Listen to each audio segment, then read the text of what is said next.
Hello everyone, welcome to day by day classes. Day by day classes एक new YouTube channel है जहां पे आपको सारी चीजें क्लास से रिलेटेड, चाहे 7th क्लास की हो, 12th क्लास की हो, मैथ्स की हो या हिस्ट्री की हो या साइंस की हो, सब कुछ आपको मिलेगा। आपको जैसे कंटेंट चाहिए, जैसी वीडियो चाहिए, आप उसके लिए हमें कांटेक्ट कर सकते हैं बाय हमारे कमेंट्स।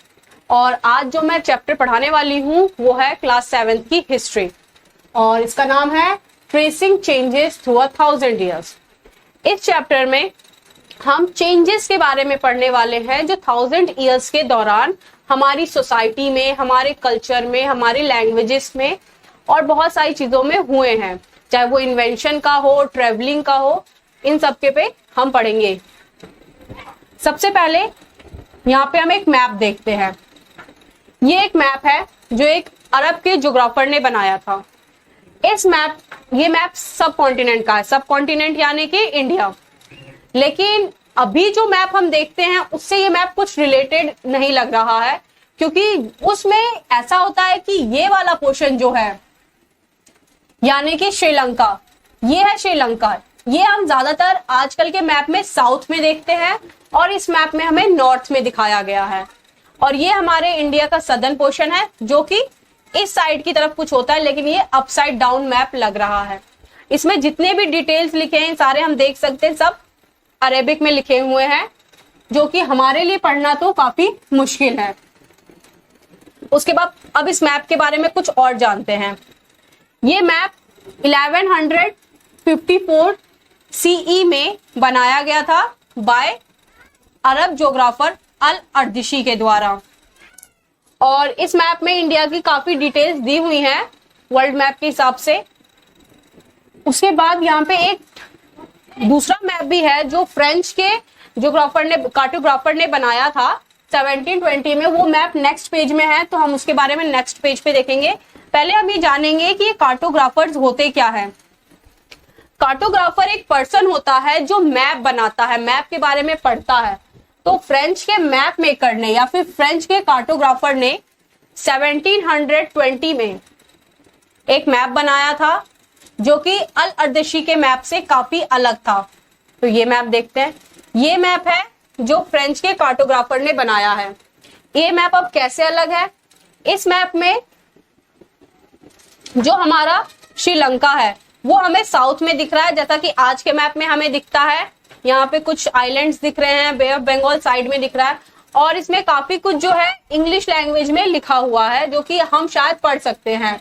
जैसे कि यहाँ थोड़ा बहुत पढ़ने पे आ रहा है, गुजरात टाइप का कुछ लिखा हुआ है, और यहाँ बंगाल लिखा हुआ है। ये हम काफी इजीली पढ़ पा रहे हैं क्योंकि ये फ्रेंच के ने बनाया है, और ऊपर से इसमें जो लैंग्वेज यूज की गई है वो इंग्लिश है।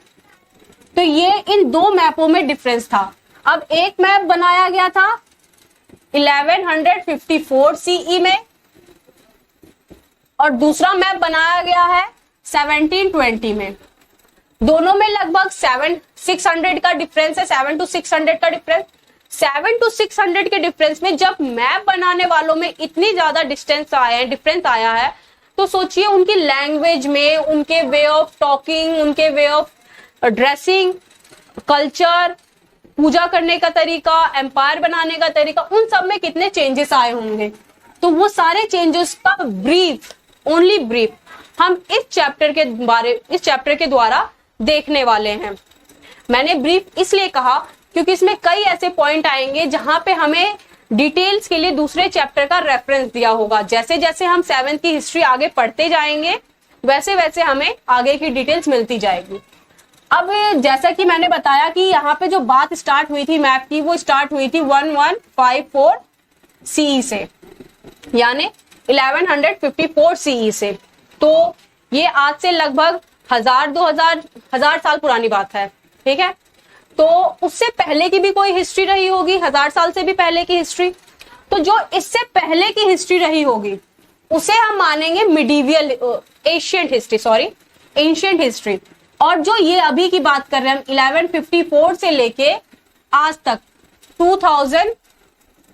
2022 में हम रह रहे हैं, तो इन दोनों के बीच की जो हिस्ट्री रही होगी, मैं एग्जैक्ट 1154 की बात नहीं कर रही हूँ, मैं जो इस चैप्टर में पढ़ने वाली हूँ, मतलब 1000 CE की बात कर रही हूँ मैं, उस टाइम की बात की जो हिस्ट्री है, इसे हम बोलेंगे मिडीवियल हिस्ट्री। और जो ये हमारी 2022 तक की जो हिस्ट्री होगी, इसके बाद की हिस्ट्री, उसे हम बोलेंगे मॉडर्न हिस्ट्री। तो 3 पार्टों में हिस्ट्री डिवाइडेड है। पहली है एंशिएंट हिस्ट्री, जो आपने क्लास 6 में काफी कुछ पढ़ी होगी, और अभी क्लास 7 में हम मिडीवियल हिस्ट्री के बारे में पढ़ने वाले हैं। चलिए आगे देखते हैं और क्या क्या इस चैप्टर में हमें पढ़ने के लिए मिल रहा है। दोनों मैपों में जैसा कि मैंने बताया 600 ईयर्स का गैप है, दोनों के दोनों इंडिया के मैप्स है, और दोनों में काफी अलग अलग चीजें दी हुई हैं, डिटेलिंग अलग है, बनाने का तरीका अलग है। किसी में श्रीलंका को साउथ में दिखाया गया है, तो किसी में श्रीलंका को नॉर्थ में दिखाया गया है। तो ये जो सेकंड मैप है, ये मैप काफी फेमस हुआ था, और ये मैप जो उस टाइम के यूरोपियन सेलर्स थे वो लोग यूज करते थे। इसकी पूरी डिटेल चैप्टर 6 में आपको मिलेगी। चलिए अब आगे का देखते हैं।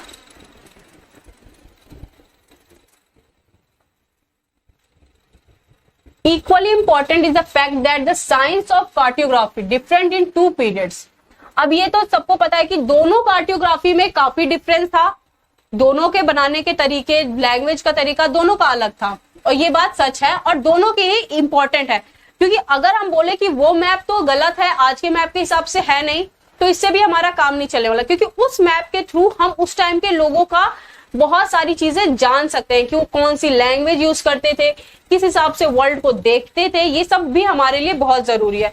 तो वो मैप भी इंपॉर्टेंट है हमारे लिए, और जो दूसरा फ्रेंच के कार्टोग्राफर ने बनाया था वो मैप भी हमारे लिए जरूरी है। When the historian read documents, maps and text from the past, they have to be sensitive to different historical background, the context in which information about the past was produced। अब जैसे कि हम map देख रहे हैं, तो हमें ना बहुत ध्यान से, बहुत सेंसिटिवली देखना होगा। ऐसा नहीं है कि उसने गलत बनाया, चलो उसका मैप नहीं पढ़ते, वो हमारे काम का नहीं है, हमसे कोई रिलेटेड नहीं है, तो हम उसके बारे में नहीं पढ़ रहे। इससे कुछ नहीं होने वाला। हमें दोनों ही मैप को बहुत ध्यान से, हमें नहीं, जो हम हिस्टोरियंस है, हम तो उतना ज्यादा नहीं पढ़ते, हमने चैप्टर पढ़ लिया, बात हो गई, हमने कुछ पॉइंट्स याद कर लिए, कुछ डेट। लेकिन इससे हिस्टोरियंस का काफी अलग होता है, उनको हर एक डिटेल जाननी होती है, तभी तो हमें वो ब्रीफ बताएंगे, तभी तो हम चैप्टर में पढ़ेंगे। तो उनको इन सब चीजों के लिए बहुत ज्यादा सेंसिटिव रहना होता है, अच्छे से ध्यान से एक एक डॉक्यूमेंट, एक एक मैप देखना होता है, ताकि लिटिल लिटिल चीजों से वो काफी बड़े डिफरेंस को फाइंड कर सके, जो उस टाइम से लेके अभी तक हमारे बीच में हुए हैं। अब इसमें दूसरा टॉपिक आता है हमारा न्यू एंड ओल्ड टर्मिनोलॉजी।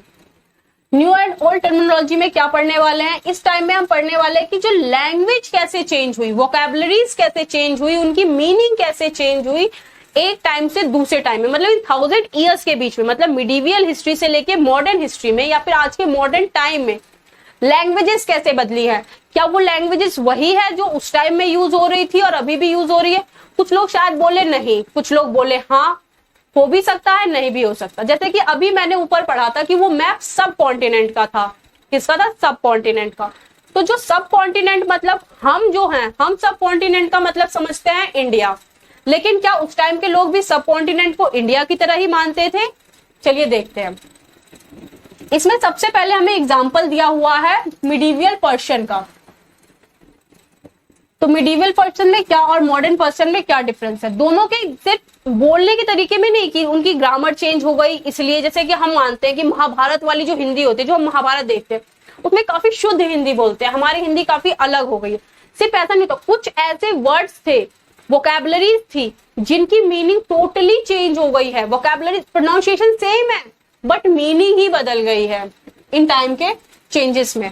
अब जैसे यहाँ पे पहला दिया हुआ है हिंदुस्तान। हिंदुस्तान यानी कि हमारी कंट्री। हम तो हिंदुस्तान को इंडिया के नाम से ही जानते भाई, हिंदुस्तान का, इंडिया का दूसरा नाम है हिंदुस्तान।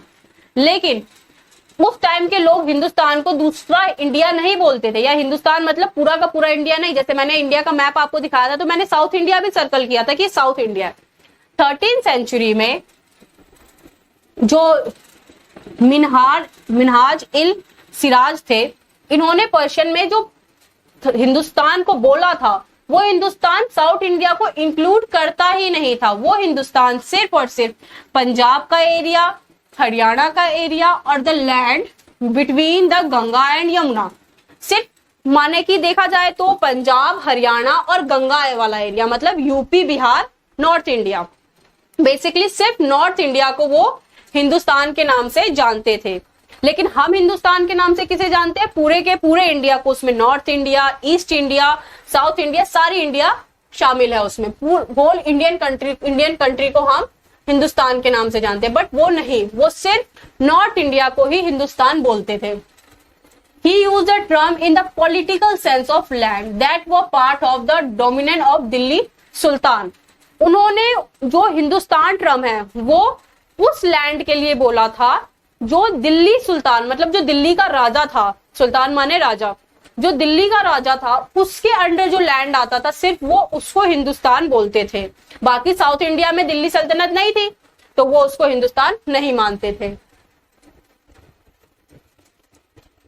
अब धीरे धीरे हिस्ट्री चेंज हुई, लोगों का बोलने का तरीका चेंज हुआ। अब बाबर आ गए, तो बाबर आए थे 16th सेंचुरी में, अर्ली 16th सेंचुरी में बाबर आए। बाबर ने हिंदुस्तान टर्म को एज अ ज्योग्राफी में बताया, जिसमें पौना और कल्चर इनहैबिटेंट ऑफ सब कॉन्टिनेंट, मतलब वहां के पेड़ पौधे, जानवर या फिर हमारा कल्चर, हमारी ज्योग्राफिकल एरिया, इन सबको उन्होंने हिंदुस्तान को बताया।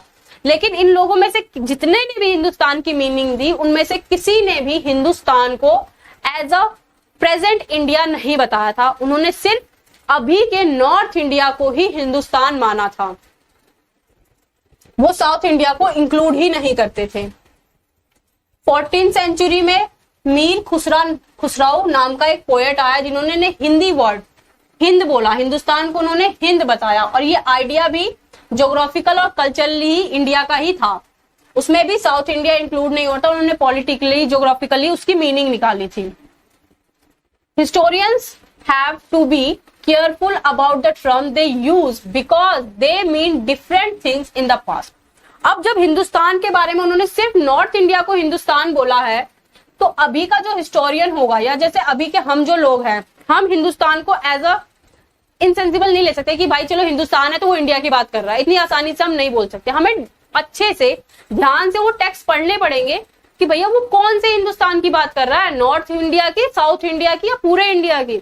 तो जब इन्हें हमने सही से पढ़ा तो हमें पता चला नहीं, वो आज के पूरे इंडिया की बात नहीं कर रहा, वो आज के सिर्फ और सिर्फ नॉर्थ इंडिया की बात कर रहा है। तो इस तरीके से एक ही वर्ड हिंदुस्तान आज भी यूज होता है, पहले भी यूज होता था, लेकिन दोनों की मीनिंग काफी बदल गई।